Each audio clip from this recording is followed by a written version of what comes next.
It's the end of the day for most people watching this, but the start for me. You know what that means. It's time to take a look at, not the latest industry developments, but a bit of a recap on what has been going on with the Boeing 737-9, which remains grounded with several customers. And following new statements, it would appear that a timeline for the return of the aircraft is not present. Following an updated statement from the Federal Aviation Administration, or just more commonly referred to as the FAA, there's no timeline for the return to service. Initially, customers right around the globe believed they'd be able to see the series re-enter their own operations only a matter of days, potentially even hours after the initial grounding would take place.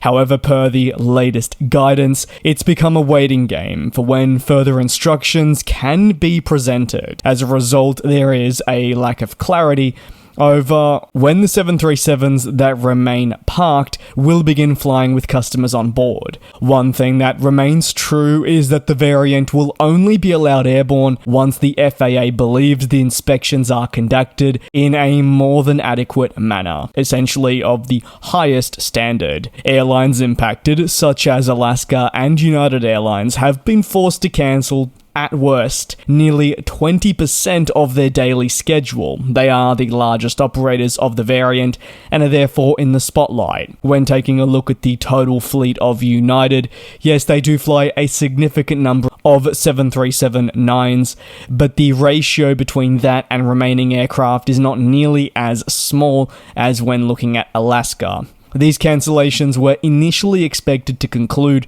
towards the halfway point of this week, but obviously we now know it will continue. These cancellations have left these airlines, among others, scrambling to rebook passengers and send over other aircraft to cover.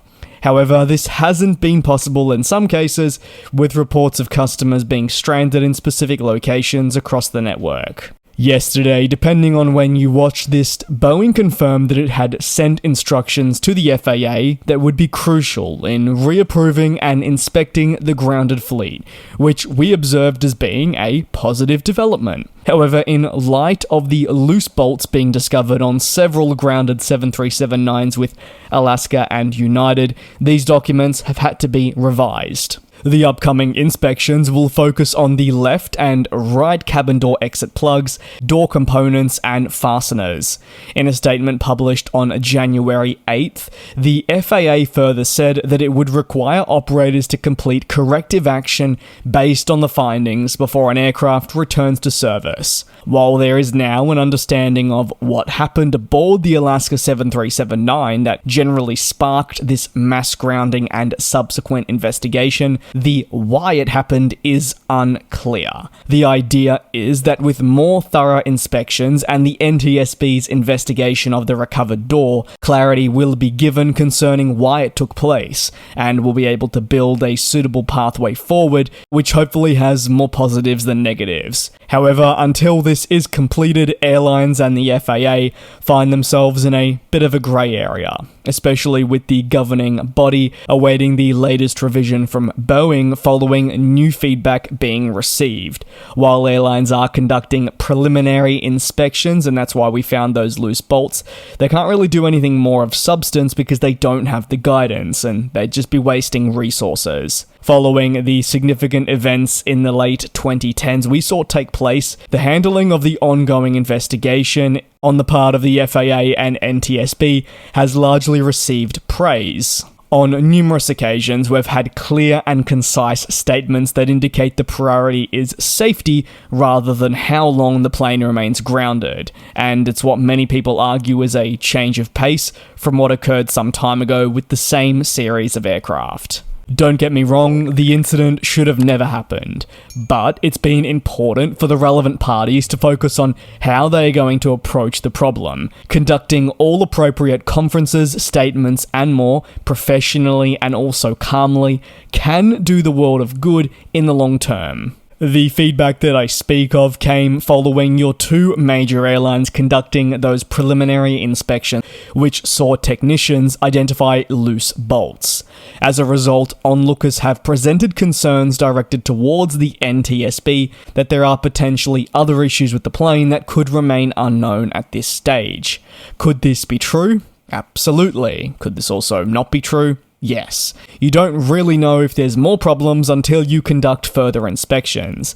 The NTSB says they're very focused on investigating the Alaska Airlines incident relating to the door exit plugs. However, it said it would not be afraid to see more airworthiness directives towards not just this aircraft, but other ones too, for different components, if the inspections or the technicians during their preliminary findings found, say, problems with the type. While the focus will massively be on the Boeing 737-9, the American plane maker, as you may recall, still has two variants yet to be certified by the FAA.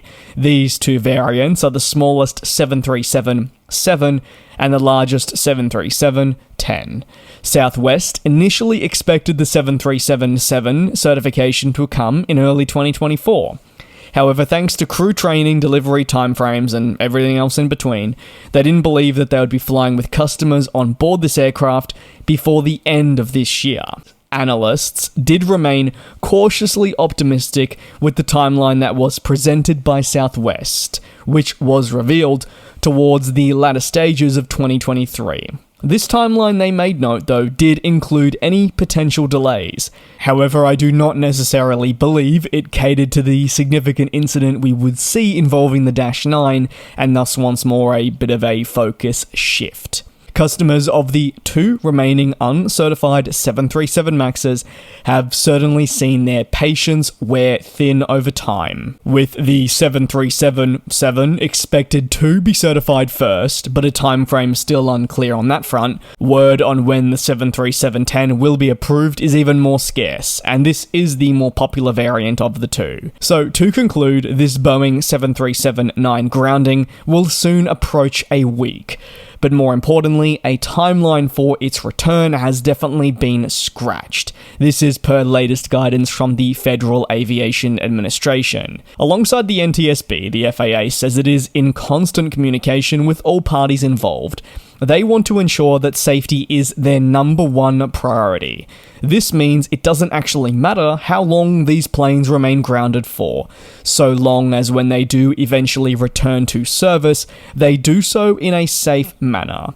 While safety has, you could argue, been always of paramount importance, this change of approach and slowing down to really understand the circumstances is something that most people would argue has come following the whole 737 MAX debacle we saw take place in the late 2010s. If you have any thoughts on this saga, you know the best place to leave it is down below in the comments, where I have no doubt someone from our amazing community will be more than happy to have a bit of a chat with you. Thank you so much for your support here on the channel during this rolling coverage of the 737-9 incident and subsequent groundings. Take care, be safe, I'll see you next time, hopefully for just some regular aviation developments away from the MAX. Thanks again, I'll see you then.